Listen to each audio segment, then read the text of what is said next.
Hello guys, कैसे हैं आप लोग।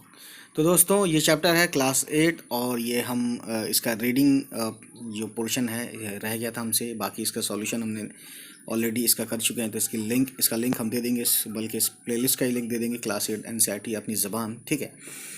तो ये है, लिखा है रफ़ी अहमद किदवाई। ठीक है, तो पढ़ते हैं इनके बारे में। रफ़ी अहमद किदवाई का शुमार यानी उनकी गिनती हिंदुस्तान के मशहूर रहनुमाओं में होता है। ठीक है। वो मादरे वतन यानी कि अपने वतन जहाँ वो पैदा हुए, वो मादरे वतन के एक सच्चे बेलौस यानी कि जिसको कोई लालच ना हो, और बहादुर सपूत थे यानी बेटे थे। 18 फरवरी 1894 को बमुकाम मसूली ज़िला बाराबंकी खां साहब शेख इम्तियाज़ अली के घर पैदा हुए। बमुकाम मसूली यानी कि ज़िला बाराबंकी में एक जगह है मसूली, वहाँ ये 18 फरवरी 1894 को पैदा हुए। ठीक है। इब्तदाई तालीम यानी कि जो शुरू की जो स्टार्टिंग एजुकेशन होती है बच्चों वाली, है ना, तो वो कहाँ हुई। इब्तदाई तालीम रिवाज के मुताबिक घर पर हुई। ठीक है ना। तो जाहिर है सबकी घर पे ही होती है शुरू शुरू में। अब किंडरगार्टन वगैरह ये सब आ गए हैं, तो आप जानते हैं ये सब चीज़ें आजकल तो समझ सकते हैं बहुत कुछ चीज़ें बदल गई हैं। फिर गांव के प्राइमरी स्कूल में दाखिल हुए। ठीक है ना। बाराबंकी से हाई स्कूल का इम्तहान पास किया, यानी हाई स्कूल कहाँ से किया रफ़ी अहमद साहब ने, कहाँ से किया, बाराबंकी से, जहाँ के वो हैं या जहाँ वो पैदा हुए। ठीक है। आला तालीम यानी हायर एजुकेशन के लिए, आला तालीम के लिए अलीगढ़ गए। अलीगढ़ जो कि यूपी में एक सिटी है, अलीगढ़, जहाँ पे एक बड़ी यूनिवर्सिटी है, अलीगढ़ मुस्लिम यूनिवर्सिटी। ठीक है। अलीगढ़ में ज़ेर तालीम थे कि यानी तालीम के दौरान तहरीक तुर्क मवालात, है ना, में हिस्सा लेने के बायस 1 साल के लिए जेल भेज दिए गए। यहाँ एक वर्ड आता है तहरीक तुर्क मवालात, यानी कि हुकूमत के साथ कोऑपरेट ना करना, उनके साथ न देना, यानी हुकूमत के ख़िलाफ़ होना। तो हुकूमत कौन सी थी, अंग्रेज़ों की, ब्रिटिशर्स थे। ठीक है ना, उस ज़माने में, you know that very well. ठीक है। तो उसकी वजह से वो 1 साल जेल भेज दिए गए। और यूनिवर्सिटी क्या थी, वो उस वक्त जिसकी सरकार थी उसकी थी। अब अपनी सरकार है, तो अब इंडिया की है। ठीक है। तो इस तरह से ब्रिटिशर हर चीज़ पे, जो भी मतलब सरकारी चीज़ें थी, उनका हक चलता था, उनका जोर चलता था। तो इसलिए इन्हें इनको जो है जेल जाना पड़ गया जब वो स्कूल में थे, ये जब यहाँ अलीगढ़ में थे ये, है ना। उसके बाद देखिए गाइस, यहीं से उनकी सियासी ज़िंदगी का आगाज़ होता है। सियासी ज़िंदगी यानी पॉलिटिक्स में यहीं से उतरे। ठीक है ना। उन्होंने पंडित मोतीलाल नेहरू की रहनुमाई और जवाहरलाल नेहरू की रफ़ाकत, यानी रफ़ाकत बोलते हैं दोस्ती, तो ठीक है ना, उनकी दोस्ती या उनकी रहनुमाई यानी कि उनके लीडरशिप में, है ना, सियासी तरबियत पाई, यानी उनको बहुत सारी गाइडेंस मिली, है ना। और अंग्रेज़ों के ख़िलाफ़ मुख्तलिफ़ सियासी तहरीकों में हिस्सा लिया। यूपी के मुकामी सियासत के सरगर्म रुकन रहे, यानी सरगर्म एक काफ़ी एक्टिव थे, एक्टिव मेंबर के तौर पे इन्होंने काम किया। 1942 यानी 1942 की हिंदुस्तान छोड़ो तहरीक यानी मूवमेंट में पेश रहे। रफ़ी साहब मुल्क व कौम की खातिर 5 मरतबा जेल गए, यानी रफ़ी साहब को इतनी परेशानी उठानी पड़ी कि वो आज़ादी के लिए, हिंदुस्तान के लिए उनको 5 मरतबा जेल में रहना पड़ा। ठीक है ना, यानी अलग अलग टाइम पे 5 बार गए। जब हिंदुस्तान आज़ाद हुआ तो रफ़ी साहब पहले वज़ीर मवासलात यानी communication minister, first communication minister, अगर आपसे कोई पूछे तो आप नाम ले लेंगे किसका, रफ़ी साहब का, है ना, वज़ीर मवासलात। और इसके बाद वज़ीर ग़ज़ा बनाए गए, यानी खाद मिनिस्टर, आई थिंक। ठीक है। उनकी शख्सियत बड़ी जानदार थी, है ना, यानी काफ़ी अच्छी पर्सनालिटी के वो शख्सियत थे, वो शख्सियत के मालिक थे। वो अक्सर ख़तरात में घिरे, उन्हें मायूसियों का सामना भी करना पड़ा, लेकिन उन्होंने कभी शिकस्त कबूल नहीं की। यानी उनकी ज़िंदगी में भी बहुत सारे ऐसे वक्त आए जिसमें उनको मायूसी हुई, उदासी हुई, है ना। और यहाँ पे एक वर्ड है ख़तरात यानी ख़तरा का प्लूरल है ख़तरात। ठीक है। ख़तरा वाहिद होता है, ख़तरात जमा होता है। ठीक है ना। शिकस्त कबूल नहीं की, यानी वो हार नहीं माने, शिकस्त का मतलब होता है हार। ठीक है। और उनके अज़्म इस्तक़लाल, अज़्म बोलते हैं एकदम पक्का इरादा, और इस्तक़लाल बोलते हैं एकदम कॉन्स्टेंटली कोई सोच है तो उसी सोच पे रहना, या कॉन्स्टेंटली यानी बराबर चेंज नहीं होना है ना, भटकना नहीं, ठीक है, उसे बोलते हैं इस्तक़लाल। साबित कदम भी बोलते हैं इसको। में कोई फ़र्क हाँ, यानी उनके ना ही इरादे में कोई प्रॉब्लम आई, ना ही उनके वो उनके पैर डगमगाए, ठीक है ना, इस्तक़लाल में कोई फ़र्क आया, ठीक है ना। किदवाई साहब अमली इंसान थे, यानी वो सिर्फ जुमलेबाजी नहीं करते थे, काम भी करते थे। वो अमल पर यकीन रखते थे और काम को अंजाम तक पहुंचाने में अपनी इंतहाई कोशिश सर्फ कर देते थे। कोशिश सर्फ करना, सर्फ का मतलब ऐसे यहाँ है कि खर्च करना, यानी कि कोशिश खर्च करने से मतलब कोशिश पूरी करना, ठीक है ना, पूरी जी जान से वो कोशिश करते थे किसी काम को करने के लिए, ठीक। वज़ीर मौसलात की हैसियत से रफ़ी साहब ने रात की हवाई डाक का सिलसिला शुरू किया, यानी नाइट का जो होता है ना, इवनिंग डाक सेवा जो होता है, शाम वाला रात वाला, वो इन्होंने ही शुरू किया था जब ये क्या थे, ये कम्युनिकेशन मिनिस्टर थे, ठीक है। उस वक्त ये एक बहुत मुश्किल काम था, यानी उस ज़माने में काफ़ी ज़ाहिर है उस वक्त इतनी एडवांसमेंट नहीं हुआ था, है ना, टेक्नोलॉजी में भी, तो इसलिए काफ़ी मुश्किल काम था ये। इसी तरह उन्होंने डाकियों को इतवार की छुट्टी दिलवाई, यानी पहले डाकियों को जो है इतवार की छुट्टी नहीं मिलती थी गाइस। ये भी कोई मामूली काम ना था, और समझ सकते हैं, है ना, क्योंकि यानी डाकिया को इनका शुक्रगुजार होना चाहिए, क्योंकि डाकिया को अगर छुट्टी मिल रही है आज भी तो वो सिर्फ इन्हीं की वजह से मिल रही है, क्योंकि इन्होंने शुरुआत की थी। तो जो किसी काम की शुरुआत करता है उसको हमेशा ज़्यादा याद करते हैं, ठीक है ना। उसके बाद देखते हैं अगले पेज पर गाइस, बहुत ही ज़्यादा अच्छे से आप देख सकते हैं। इस बुक का नाम अपनी ज़बान देख सकते हैं, यहाँ पे लिखा है लेफ्ट साइड टॉप पर।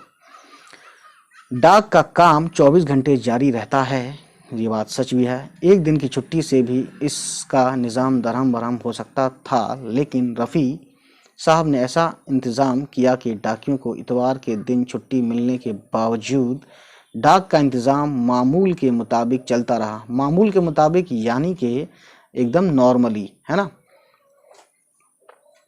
हुकूमत हिंद में वज़ीर ग़िज़ा बन जाने, वज़ीर ग़िज़ा यानी खाद्य मिनिस्टर, या जो भी कह लीजिए फूड मिनिस्टर, ऐसा कुछ समथिंग लाइक हुकूमत हिंद में वज़ीर ग़िज़ा बन जाने के बाद रफ़ी साहब ने राशनिंग का ख़ात्मा किया। राशनिंग कुछ होता होगा उस वक्त, ठीक है ना, राशनिंग यानी कि ये सब खाना पीना ये सब देना, ठीक है।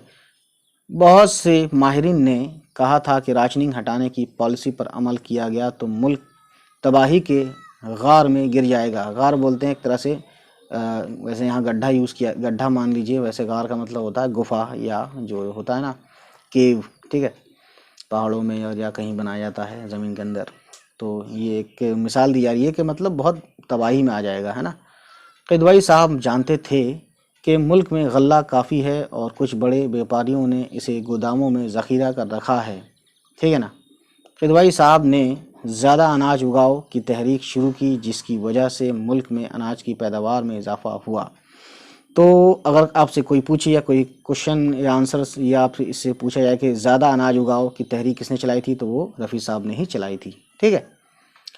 और जो गल्ला व्यापारियों ने छुपा दिया था वो किदवाई साहब की चलाई हुई मुहिम की बदौलत बाजार में आ गया, ठीक है। इस तरह उन्होंने राशनिंग उठाने के तजुर्बे को कामयाब कर दिखाया। सो दोस्तों, ये है एक बहुत इम्पोर्टेंट बात, ठीक है ना। रफ़ी अहमद किदवाई की शादी उनके ख़ानदान में ही हुई थी, यानी उनके रिश्तेदार में हुई थी, कहीं जो भी आपस में, ठीक है।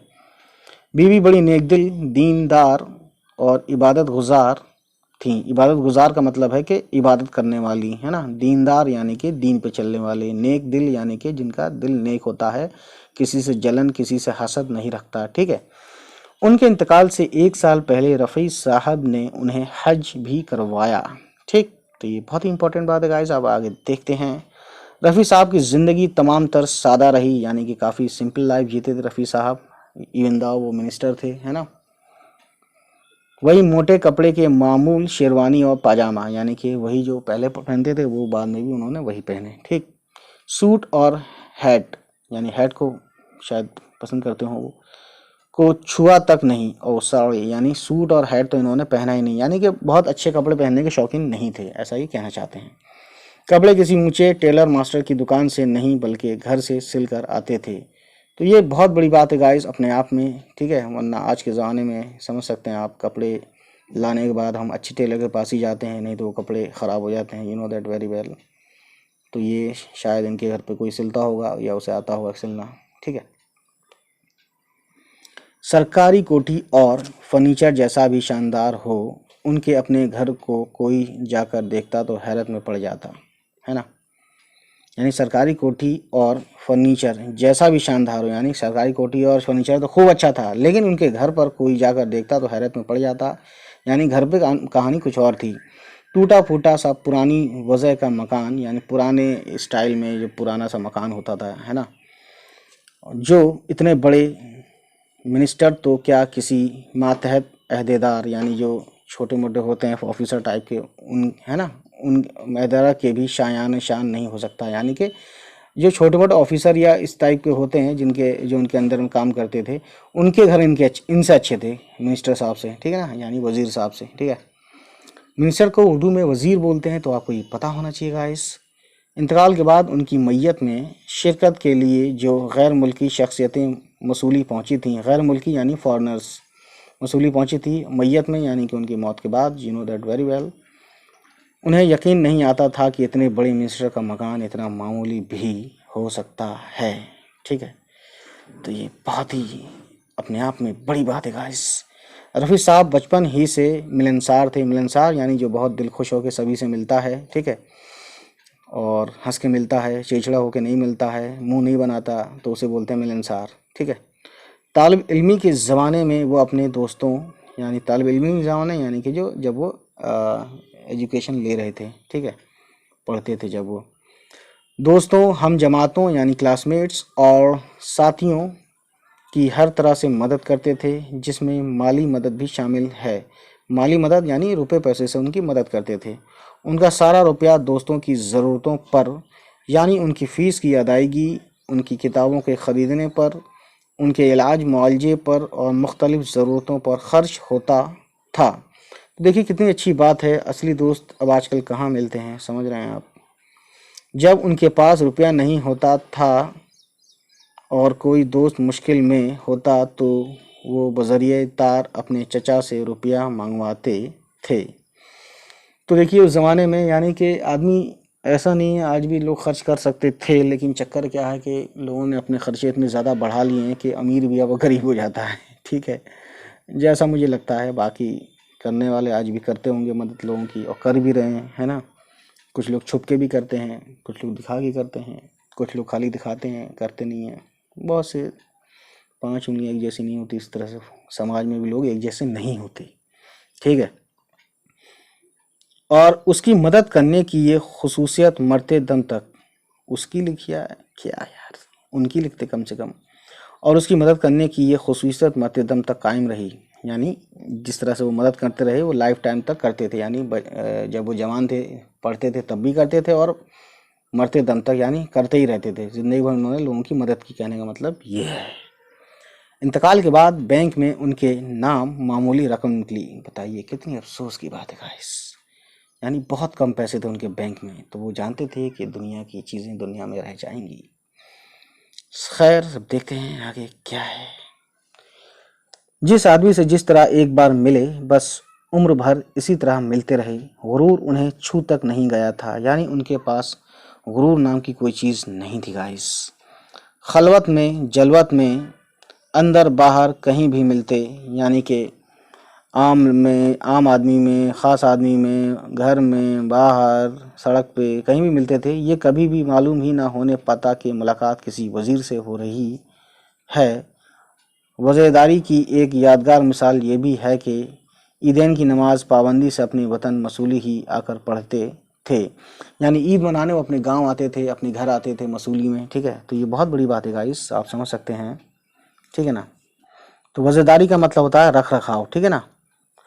अब देखते हैं यूपी में ज़मींदारी का खात्मा हुआ, ठीक है ना। यानी तभी खात्मा हुआ था जब अंग्रेज़ गए, तो उसके बाद हिंदुस्तान की आज़ादी के बाद एक टुकड़ा पाकिस्तान हो गया और एक हिंदुस्तान बना। तो उसके बाद ज़मींदारी जो चल रही थी काफ़ी सालों से, उसको ख़त्म किया गया, है ना। यानी एक ही आदमी बहुत बड़े इलाके का मालिक होता था, सारी ज़मीन उसी की होती थी, तो उसको ख़त्म किया गया। ठीक है, उसे ख़त्म करवाने में उनका भी हाथ था, है ना। ये भी एक छोटे से ज़मींदार थे। अपनी ज़मींदारी को बचा ले जाना उनके लिए क्या मुश्किल था, मतलब कोई तदबीर ना की, यानी फिर भी उन्होंने उस ज़मीन को बचाने की कोई कोशिश नहीं की, जाने दिया, जान दो, हटाओ, छोड़ो, गरीबों में या गवर्नमेंट को, जो भी था। तो उन्होंने अपनी ज़मीन भी सरकार को दे दी, या सरकार ने जिसको दी होगी उसको दे दी होगी। बहरहाल अपने ओहदे से अपनी ज़ात के लिए कभी कभी अदना फ़ायदा उठाने का सबक उन्होंने पढ़ा ही ना था, यानी उन्होंने कभी भी खुद के लिए कोई काम नहीं किया। जैसे कोई मिनिस्टर होता तो खुद के लिए भी करता है ना, या अपने लोगों के लिए करता है। तो इन्होंने कोई ज़्यादा फ़ायदा उठाया नहीं, मतलब कुछ भी नहीं उठाया, बस सिंपल लाइफ जी, सिंपल रहे। ठीक है, बैंक में भी पैसा नहीं था इनके जब ये मरे थे। तो ये सब चीज़ें काफ़ी बड़ी बातें हैं गाइस, समझ सकते हैं। सौतेली वालदा जिंदा थी, यानी कि ये सौतेली वालदा के शिकार थे, अल्लाह जाने क्या था इनके साथ। एक रोज़ उन्होंने फरमाया, रफ़ी, ज़मींदारी तो खूब ख़त्म कर दी, अब घर का खर्च कैसे चलेगा, ख़ानदान भूखों मरेगा। सबका इंतज़ाम किया लेकिन अपने घर के लिए कुछ ना किया।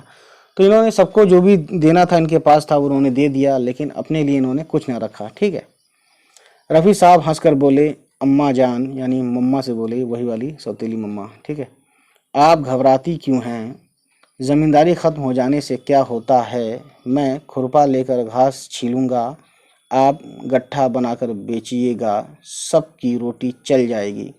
तो ये गाइस बहुत बड़ी बात होती है, कोई ज़मींदार रहा हो, है ना, और ज़मींदारी से एकदम से सारी ज़मीन चली जाए, तो आप समझ सकते हैं गाइस बहुत ही ज़्यादा अच्छे से कि ये कितने सादा दिल इंसान थे और कितनी सादा इन्होंने ज़िंदगी अपनी जी है। ठीक है, दुश्मनों से इस तरह मिलते कि जैसे दोस्तों से मिला जाता है, यानी इनके दुश्मनों भी इनसे दुश्मनी दिल से नहीं करते होंगे शायद। ठीक है, दोस्तों से यूं बर्ताव करते जैसे अजीज़ों से किया जाता है, यानी रिश्तेदारों से या बहुत अपने करीबी लोगों से किया जाता है। ठीक है, और अजीज़ों को अपनी जान की तरह अजीज़ रखते थे। तो ये बहुत बड़ी बात है गाइस, है ना।